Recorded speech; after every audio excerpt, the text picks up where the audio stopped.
Përshëndetje and welcome to Inside Albania with me, Alice Taylor. This week I am with Sali Berisha, the founder of the Democratic Party, former president and former prime minister. We're going to be diving into his life and his career as one of Albania's most influential and polarizing figures. From his youth in the mountains of Tropoja, to his time as a cardiologist, to becoming Albania's first democratically elected president and his recent stint on house arrest, we're going to be asking all the tough questions. Berisha has been at the heart of this nation's transition and at the forefront of its headlines. We're going to discuss his role in shaping Albania, reflect on his triumphs and his regrets, and explore his ongoing legal battles that continue to dominate discourse. Mr. Berisha, welcome to Inside Albania. It's a pleasure to have you in the studio today. Happy to be here. Thank you for inviting. I want to start right at the beginning, literally right at the beginning. You were born in Tropoja, which is in the far, far, far north of the country, one of the most remote parts of Albania and Europe, but one of the most beautiful as well. And I'm interested to hear, because I love this part of the world, I'm interested to hear, what was your life like as a child? What was it like growing up in that sort of place back then? First, Tropoja ethnically is part of Kosovo. When and is the most distant part of Albania from Tirana. It faced a very difficult time in my childhood when the relations with former Yugoslavia were blocked, and also the communication of Tropoja with Tirana was blocked by car, no road, just mules or other means for having goods and merchandise in the country. So it was a really very isolated. About my childhood, I grew up in a family, was not a poor one. Was a family having a farm and some commercial activities. This before the collectivization. Two were my main passions. I was lucky that my sister, she was 6 years older than I, was terribly committed to me, and she taught me writing and reading at 5 years old. She also insisted for me to learn by heart all what she had to learn by heart in the school. So she was taught and then she taught you. The same. And she brought some small books to me. She was very, very proud with my achievements and was praising very much my achievement. I think because of this, it was somehow an initiation of my passion for books. For books. But books were difficult to be found at that time because what was published before 44 was banned. What was published after 44 were Russians, Soviet areas. Communist propaganda. Yeah, communist propaganda, and there were. However, after many attempts that I did myself to become a poet or a writer, I saw that my verses or my essays were coming from brain and not from the heart. We have two poets. One of them is Gjergj Fishta, Yes. a giant. The other, which is an excellent one, Ndre Mjeda. But I read it at that time that Fishta told Mjeda that your verses are coming not from the heart, but from the mind.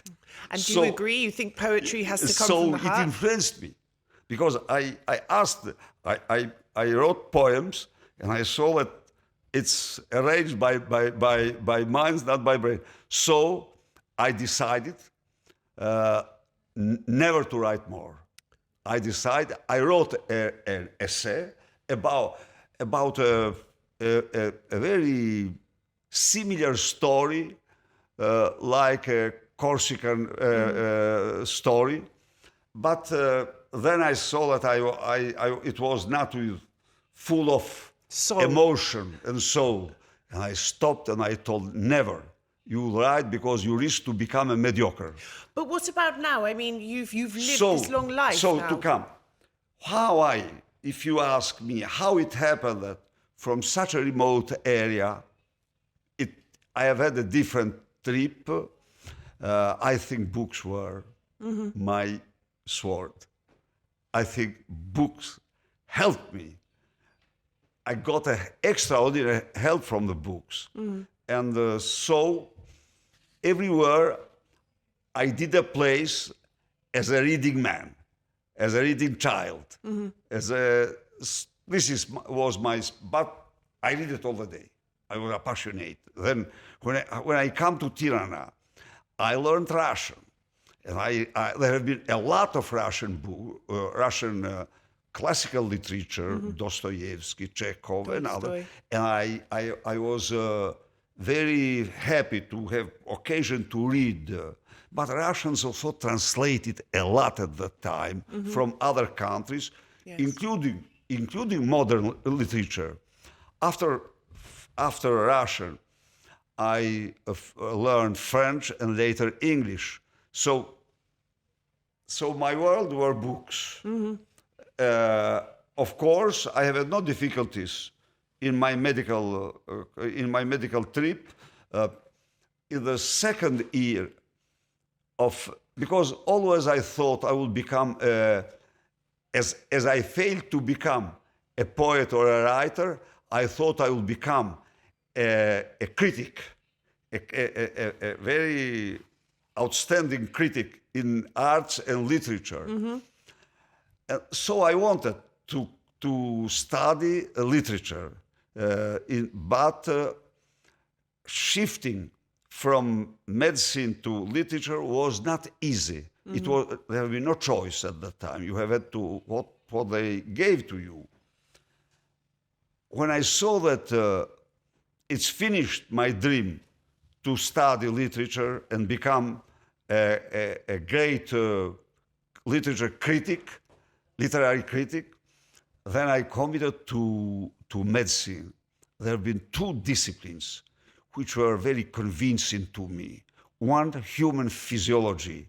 Human physiology gave such a very special knowledge about human beings, about mystery of many functions and so and so. And next to it, biochemistry. It was let us say, a molecular level of developments. So I shifted to medicine, very, very appassionated. I've ended with good results. Because of that, they appointed me assistant in the medical college, and one of the profs insisted and asked me to work with him.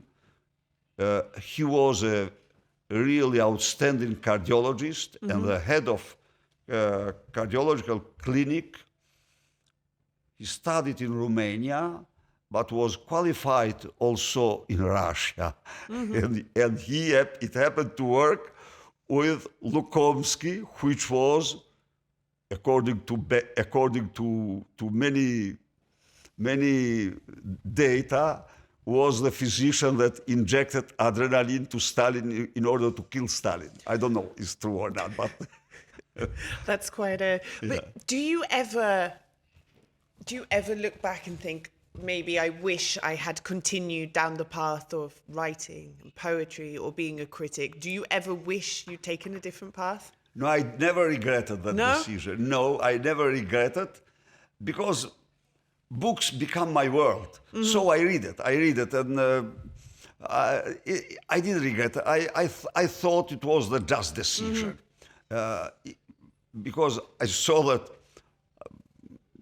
I was not going to become The best. great writer. A great writer. A mediocre, yes, but I didn't like to be a mediocre. No, it's interesting. Now, I wanted to ask as well, you mentioned earlier you came from a family that was not wealthy, but comfortable. Comfortable, yes. Yes, Traditional, middle comfortable. class. Traditional, comfortable, yes. And I'm wondering, under communism, you lived in this really remote area and things like that, and in this family environment, but what do you remember of the hardships of communism specifically? Did it impact your life, the regime, in any way negatively?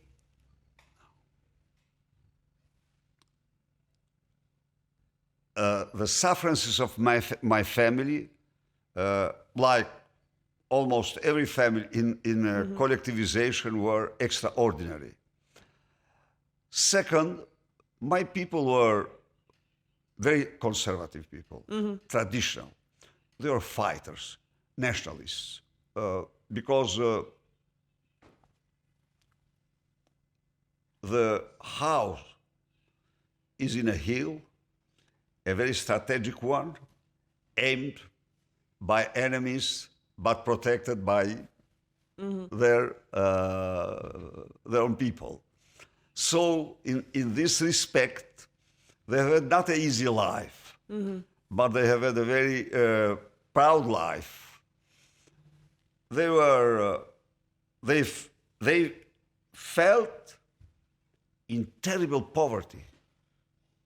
In terrible poverty. They felt like millions of Albanians in a chronic starvation. But the family was with some name, some reputation, and some possibilities, which means they were a family with an Oda. Oda was a room, the guest room. Yes. But it was an institution.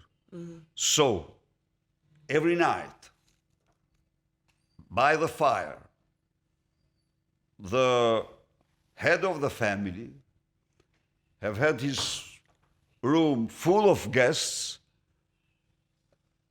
and a long debate took place every night. This family, which have had a normal life, went to a terrible life because Hoxha installed an hyper-collectivization system worse than the system is today in North Korea. We were expecting that the death of Enver Hoxha will bring a new journey to Albania. Gorbachev was installed in Kremlin. Gorbachev took many, or proclaimed many reforms. We thought that Ramiz Alia will become Albania's Gorbachev. And I think most of intellectuals thought like that. Yes, yes. Not all, but most. Yes. The first year after Hoxha, I was convinced that we were wrong. That Ramiz Alia is a kind of, one day is behave like Gorbachev, the other day like Brezhnev. And he is not, I thought that Nejmiya was the real power of the country, the Enver Hoxha's wife. So I felt in real despair. And I decided to go against. But going against, never to to look for power. No. The most of the most, for my dignity, for my human dignity, because we were having a duplicity in our life, that is thinking differently and talking differently. This was very, very damaging. Conformism is a terrible disease for people. So I thought myself, I'm getting out of conformism. I followed Poles, I followed Czechs, I followed Hungarians, I followed all these dissident group requirements. I know them. I started to fight for them. And so that leads me very well into the next question is, you were one of the founders, the founder of the Democratic Party, the first party after years and years of a totalitarian regime. You must have had a vision as that young cardiologist, 34 years ago. And I want you to tell me, what was that vision then? And then when you look at how things are now and what's happened over those 34 years, how does it align? You might be surprised, but my vision was toppling the dictatorship and continue cardiology. Yes. You didn't want to go into politics? No, no. And there are documents for that. Yeah, I believe you. It was occasion that I joined the students the morning of the morning of their demonstration after they met Rabbi Zalia. Yes. I was in Italy in an international conference on biogenetics. I came back and they told me that there have been some echo that there are protests in a student city. Then I tried to inform better. In the early morning, with two of my friends, Besnik Mustafa and Kujtim Chashko, went to have a coffee in Coffee Tirana. A man came and told us students are in protests. I told them we should go join them immediately. And they agreed. And we immediately stood up and departed to join students. It was difficult because they besieged them with many military, police, and also. However, we found a narrow street. We went up to the top of their demonstration. 5 minutes later, they beat them terribly. My friend told me, now what we have to do? I told we have to go to their dormitory because there are injured people and to help them. We went. We met Azem Haidari there, their head. And we sat down with them. They told me, we asked you to come and to represent us. I told, I represent myself, but I fully support you. You represent yourself, I represent myself, but I fully support you. I met Rami Zalia because they asked me to free their people arrested and jailed. Ramis, because as I have had written articles during 90s, Ramis organized a meeting with 40 intellectuals, invited me. I have had a tough debate with him where I asked to remove from the Constitution the article of Constitution according to which the party Labour Party is hegemonious force in the country. I told the party should have what the people give to it and not by the Constitution. I joined students in order just to promote for pluralism. In 2-3 days, it was realized. Now, I went to the rally, I told, I'm telling goodbye. I will remain always a very close friend of yours. And people were stunned, but I did what I thought. Later, that afternoon and during the night, I thought that probably it was a wrong move for two reasons. First, they are young people, and myself, I have had a decision. I am cool-blood man. No one impressed me more. So I could be helpful to them. Could be helpful to orientate them and to promote their cause in a non-violent way. Second, it was Kosovo in between. I told that now Kosovo could come into agenda of the new democratic forces. I did this after I was the first to propose the foundation of the party in the evening.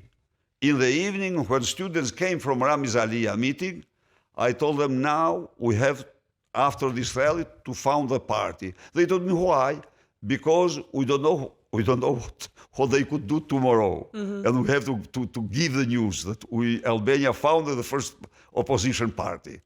Although Alia accepted pluralism, but 1 week later, he stood and told the National Conference that Marxism-Leninism is and will remain the ideology of our party, but Marxism-Leninism doesn't accept opposition. This was the big problem.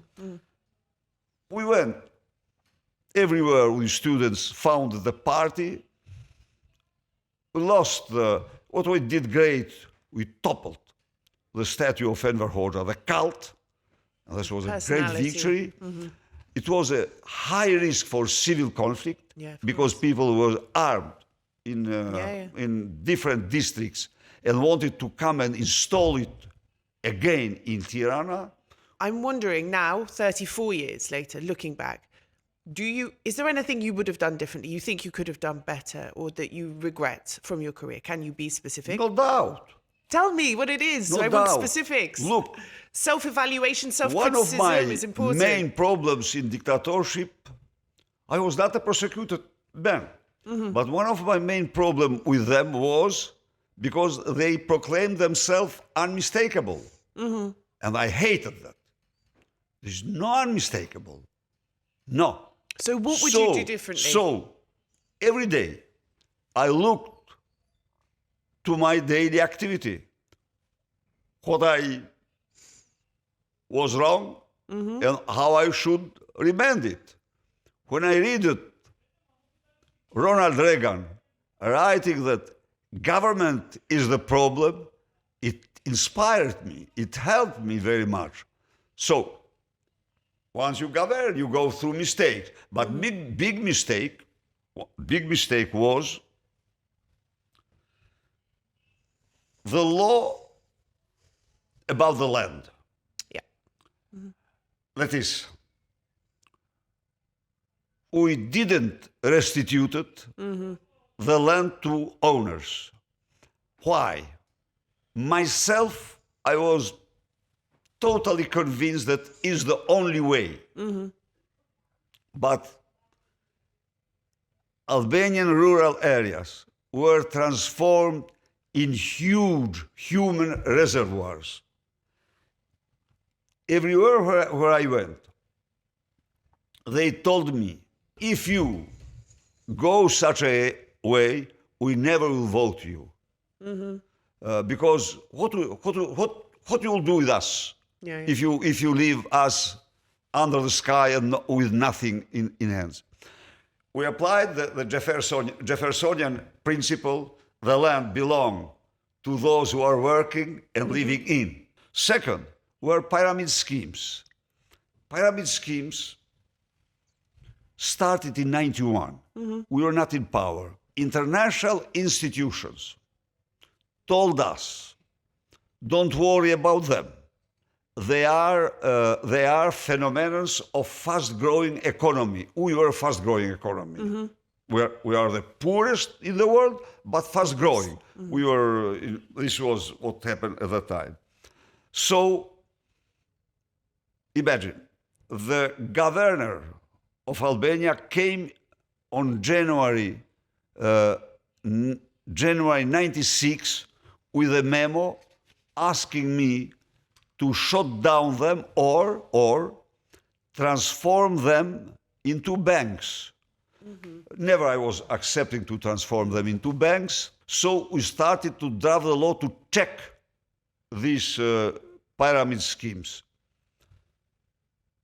After we passed the law, we created commission and we shut down them one by one. This did people very angry. Socialists told them that the government has taken all your money. Government haven't had taken a penny. The opposite is true. I called so many times, put the money in the banks. At that time, our banks have had a very high interest rate for savings because IMF wanted by all means to protect from inflation. This was the policy at that time. However, the rebellion happened. Socialists got armed, their people. I opted for a political solution. I told my people, look, as far as citizens think that this party and these people had stolen their own money, we never could govern them.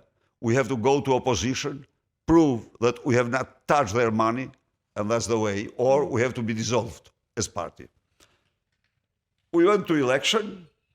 During the campaign, Fatos Nano told citizens that I will pay any penny you lost in pyramid schemes. I told I never could pay because a debt which is not borrowed could never be recognized. People voted Fatos Nano. In 4 years long, he didn't return any penny of them. I was able to return if I wanted to promise, definitely. But I never was accepting to mix good money with bad money. Okay, I want to change the subject just slightly. Now, I was quite interested. You mentioned you grew up in this conservative sort of area, and we have to talk about religion here as well. It's been written that you have had a big influence on Albanian politics in terms of the Islamic religion, but the Democratic Party is also a member of the EPP, which is a Christian Democratic Party. And how does this work to you? How do you see that intersection? And also, I'm interested in how Islam and being Muslim is perceived in European politics, because we have a rise of a very right wing in Europe now who are very, very against this. And I'm wondering whether this concerns you at all in terms of Albania, Kosovo, Bosnia's fate in the EU future. There is no siding of Democratic Party in one religion or in other. The religious tolerance is, in my humble judgment, the greatest heritage that we have. I agree. It was, in my view, the key factor of the existence of this nation. So there is no. I am a Sunnite, fully respectful to Catholics, Orthodox, Protestants, and Bektashis, all. So this is, I consider religions, the plurality of religions in Albania a great asset. Yes. Really, they enrich the people, the soul of the people. The party is but not only the party. The state, since its foundation, was a laic one, a secular one. Yes, of course. So is Democratic Party. So Party. You've separated your personal views from politics in that way? Quite. In the spirit of Albanianism? Of course. Because the religion of Albanism is older. Yes. It's not from communist time. No, it's from centuries and centuries ago. And I think I think this religion tolerance kept our nation alive. Kept our nation alive. And I'm going to jump to something else now. Now, we're sat here having this good conversation, you know, and I come from the UK and I'm used to seeing on television debates between politicians, you know, from different parties. And we had, before the US elections, we had that show between Kamala and Donald Trump and everything. And, you know, I don't see it here in Albania. I don't see, you know, you sitting head to head with Rama. Would you, before the next elections, sit opposite him in a studio if he agreed? Because Edi Rama never accept. But would you if he did? Yes, of course, Yes? I invited. Okay. I invited even 1 week ago. Okay. Edi Rama Eddie, if you're watching. Edi Rama could not accept. He lose the mind if he would come. He knows that he will be loser. This is the very truth. He never accepted. I invited him every election. I had invited. Fatos Nano accepted. And we went with Fatos Nano in a debate. Rama could not. Because he has problem to face a debate. He knows his weaknesses. He doesn't accept. But if he agreed, you'd be happy to? Fully. I'd love to make it happen. Fully. Whenever he will accept, I'm ready. Okay, we've got that At recorded, any time. so. At any time.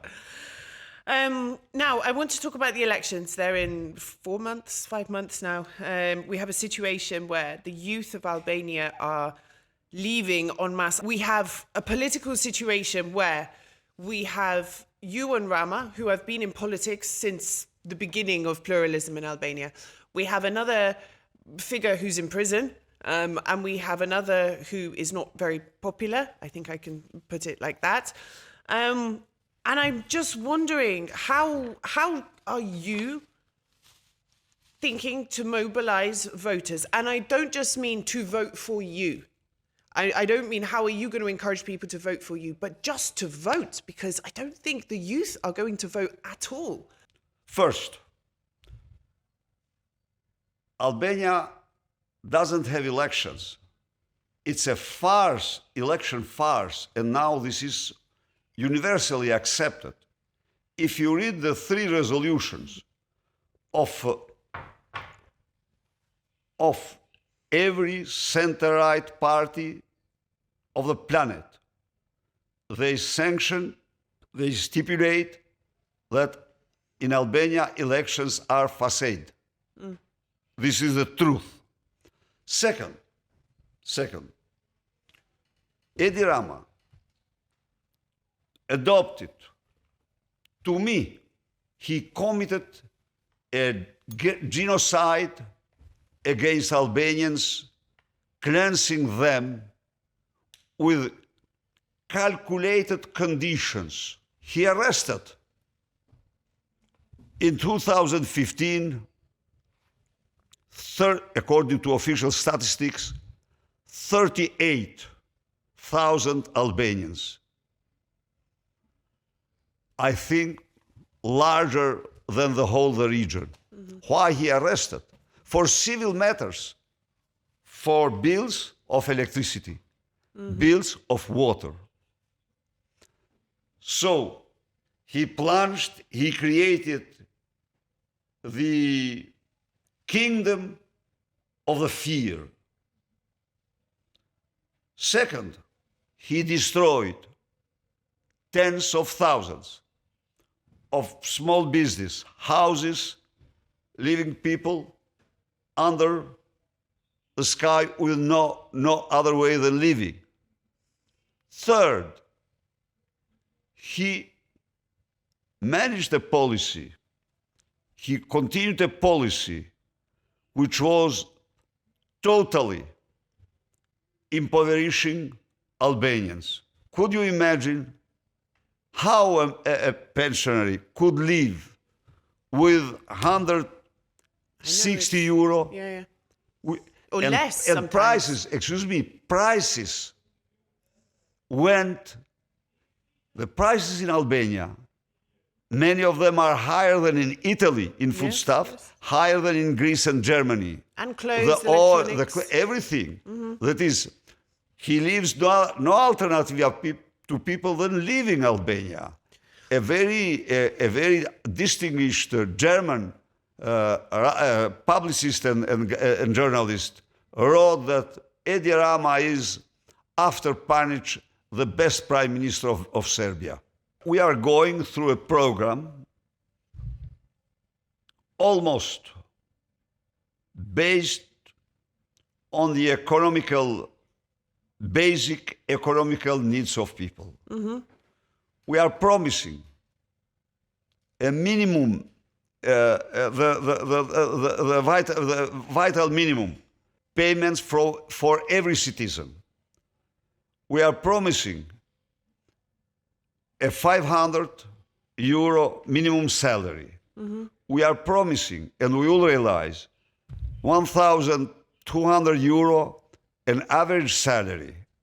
We are promising a deep lowering of prices of electricity and water for those who are low-income people. Rama secured the mandate by using a huge machinery of vote buying and afraiding people. These are the two pillars in which he secures voting. We are engaged in a civil disobedience and also preparing for voting. We are optimists. It's good you've given some concrete sort of promises there as well, because I remember in the last elections, I couldn't even find a manifesto for any of the parties, you know, like published or anything. So thank you for giving some concrete promises We there. have ready the program. We will go debate everywhere with the people, but these are some of main pillars. Yes. I call it emergency package or 100-day program. Yes. So in the first 100 days. Yes, of course. Okay.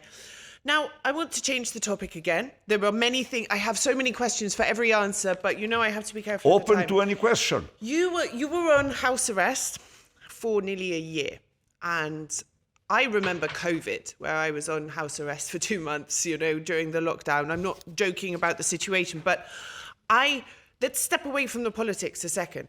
How was that for you, being stuck in those four walls?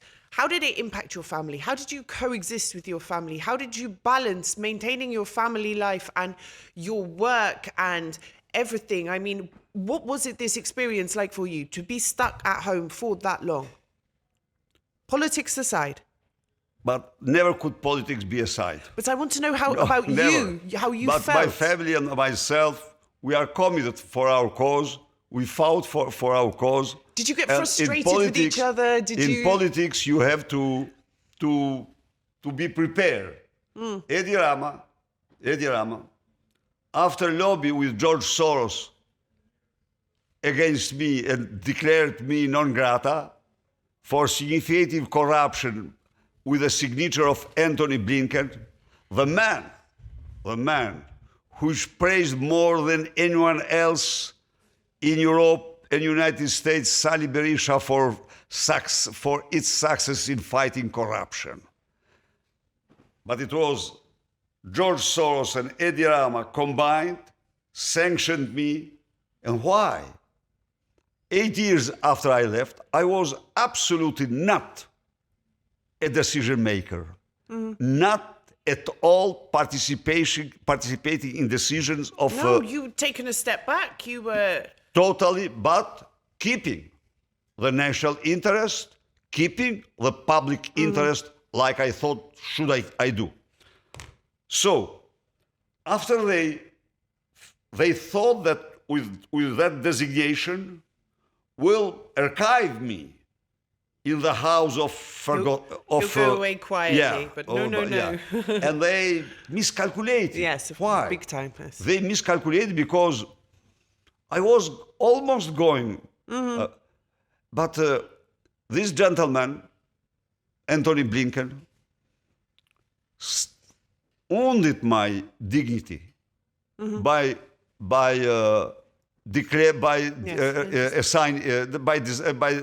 designating me. I wrote a letter 2 hours after saw his decision. Mr. Secretary, you have done this decision. Now,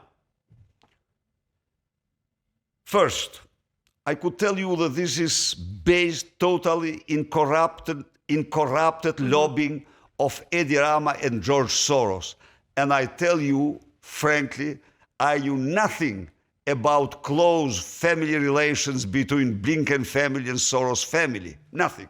But I thought no one else could do such lobbying than him. Second, Mr. Secretary, whenever you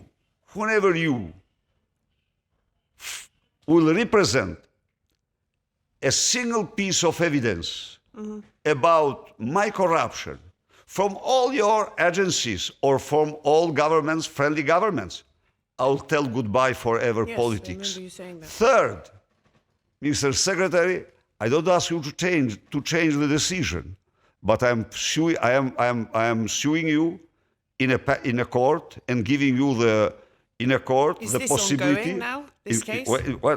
In a court to give you the possibility to present all your facts and documents. That is, I'm not lobbying. I decided to go to defend my dignity in the courtroom in Paris. This was my decision. And I told the party, I told the head of the party, don't be involved. The party should not be involved. We are a pro-Western party, a pro-American party. We remain. I will fight myself. I feel myself strong enough to fight. And I was working with the court and with the media, US media mostly. But on July 30, Philip Ricker, a man with whom I had worked closely in regional questions, comes to Albania come to Albania and asked to Prime Minister and to Lulzim Basha, the chairman of the party, that Berisha should not enter in parliament. And this was The another chairman hit. of the party told me, I told him, you have to transmit the following. No country has done more for the freedom of Albanians than US government, the US presidents, and United States. But they never did it to draft the list of MPs. Drafting the list of MPs of a nation, you take the sovereignty of that nation. And I will never accept, never accept. So, the chairman happened to be a weak person. He stood and told Albanians one day before Parliament started that under terrible pressure of US ambassador, for the sake of Albania, for the sake of DP, for the sake of, in the best interest of Albania, DP and Sali Berisha, I decided to cancel Sali Berisha I told him, chairman, I called, because I knew nothing. I called chairman, this decision is totally against the laws of the party. You have to meet the parliamentary group. You have to meet the National Council of the party or the convention. Vote for it. If these bodies will vote, I will accept. Otherwise, no. He responded publicly, I won't make any meeting anti-American meetings.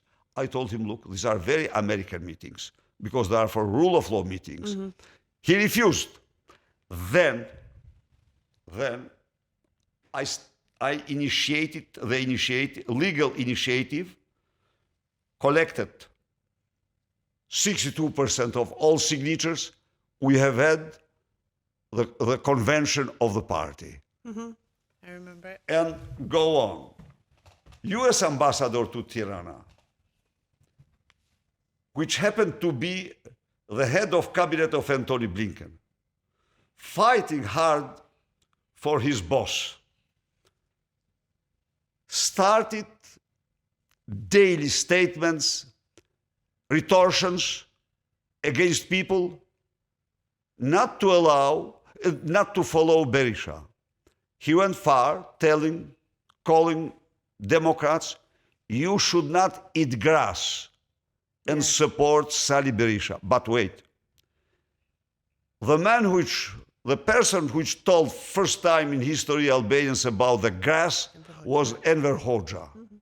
Was she coming from Marxist-Leninist groups or not? I don't know her past, but it was very insulting to Albanians. I responded to her like she deserved.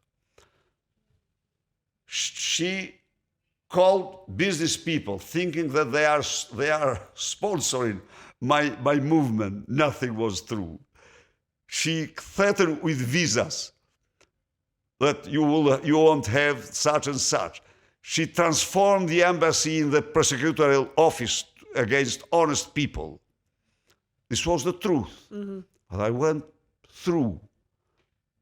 We came to local elections. She intervened. And she accepted the intervention. That the logo of my party to be taken from my party. And the judge, we did, faced problems in the vetting for her decision. This was she and Gabriel Escobar, but including your ambassador, former ambassador to Tirana, Alistair King Smith, openly or behind the doors, lobbied to SPAC to arrest Sali Berisha, to investigate Sali Berisha. These are truth. Then, after all this failed, after Democrats rallied,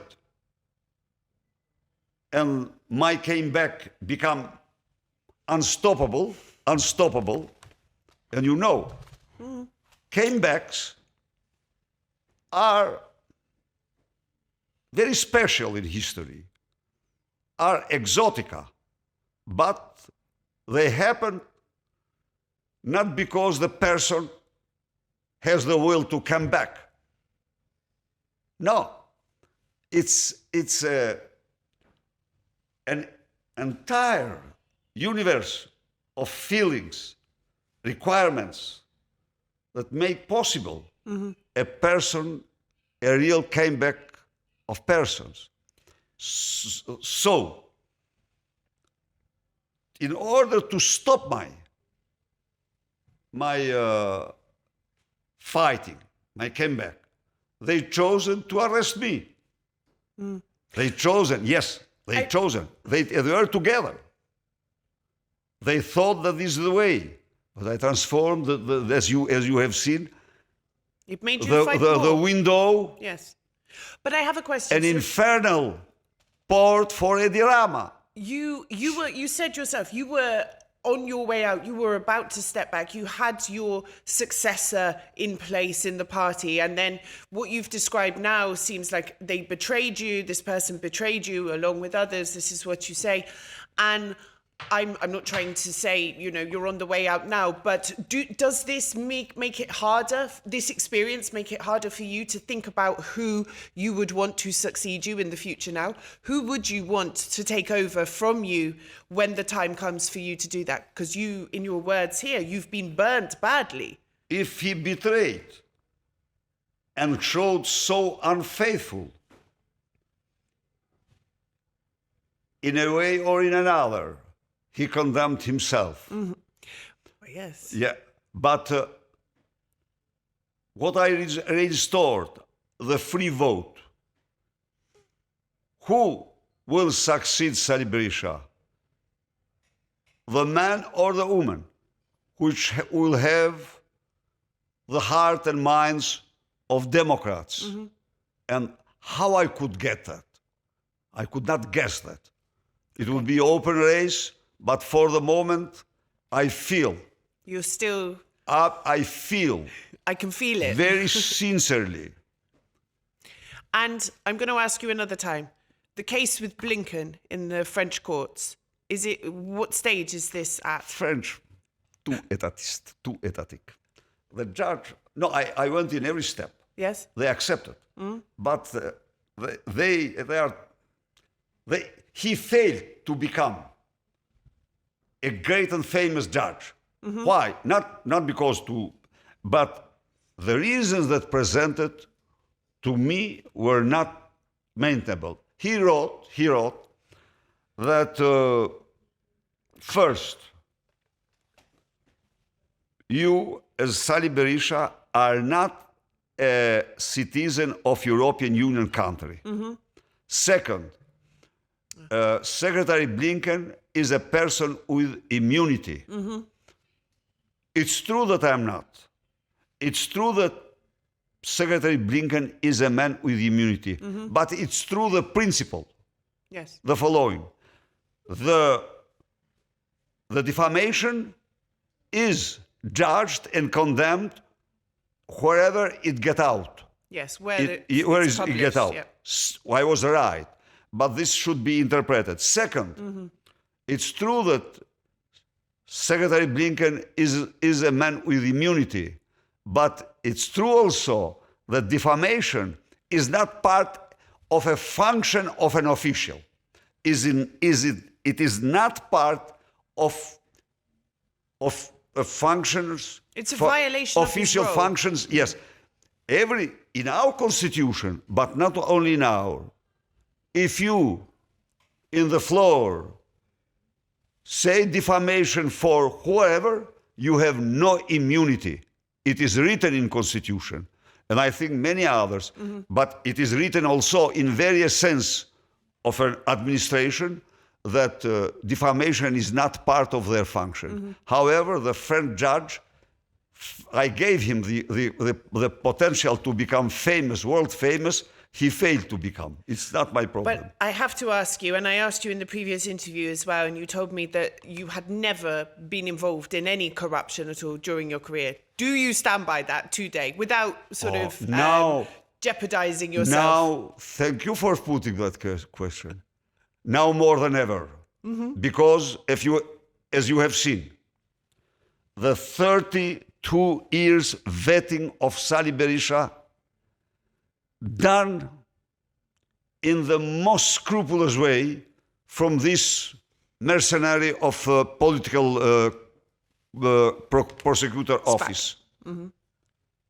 32 years long. What did they found? They found the smallest wrongdoing. They found that Sali Berisha and her wife, their savings of 54 years savings, because in dictatorship we have our physicians.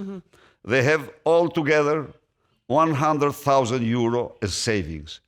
They have owned 40 meters and a flat after sold they have had a flat 40 meters larger than the flat we have had in dictatorship. These were all assets they found wherever they checked. First. Second, as they failed in such a terrible way, they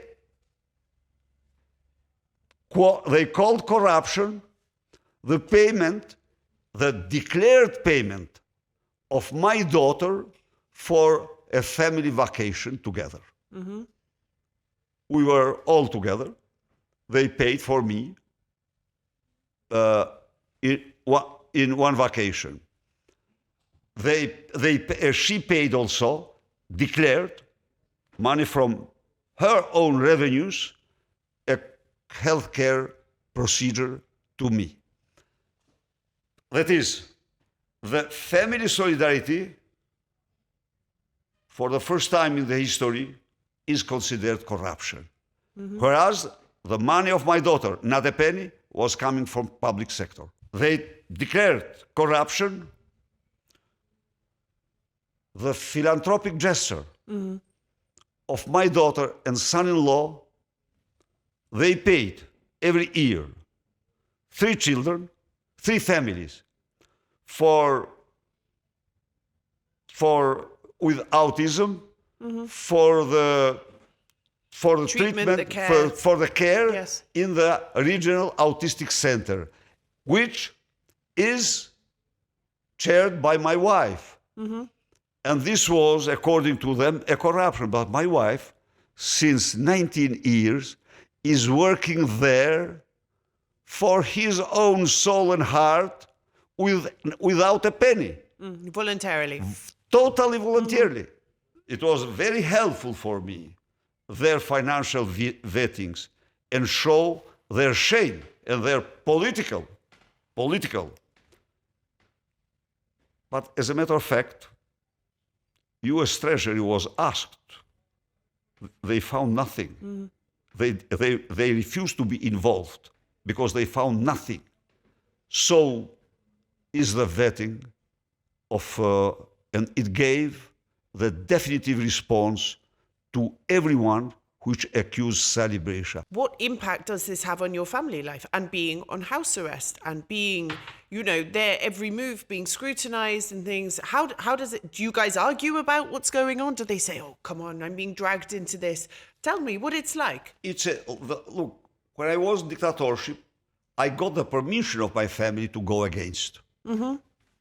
I was not doing without their permission, because whatever was happening with me, they were paying the bill, a terrible bill. They accepted. Now they know that we fight a new dictatorship, a narco-dictatorship. Do you ever see the opposition joining together again? Do you think it can? Step by step, yes. You're Yes. open to it? Yes, we got, because it was a big trauma. It was an aggression against opposition. It was a coup. Liking, by all means, disappearing the opposition and Diarama remaining the king of the country. In this context, what was my motto at the very first day? For a stronger, open, for a more open, stronger, and united DP, because I knew that we are splitting. I knew that we are going through a trauma. Now we almost past it, Yes. and we are trying to get united with other opposition parties, and we have to create a large front in order to face with this dictatorship, which controls all powers, which use SCAP for political arrest. I have one last question for you. Thank you. I have many, many questions for you, Whatever. but for today I have one more. Do you think you are going to face more charges? Do you fear being arrested again? Do you fear, maybe fear is not the right word, do you expect to be arrested again? Do you think you're going to be put back to house arrest? Are you concerned about this in the short term? In fact, I'm not a man which could be easy impressed, because I had some decision 34 years ago, and I'm a cool-blooded man in my decisions. What is important for me is to fight until last hour of my life against this regime, and I will do it, and I will win. We will prevail. Europe got silence against this installation of this dictatorship here. However, not media. Media were excellent. They told the public the truth.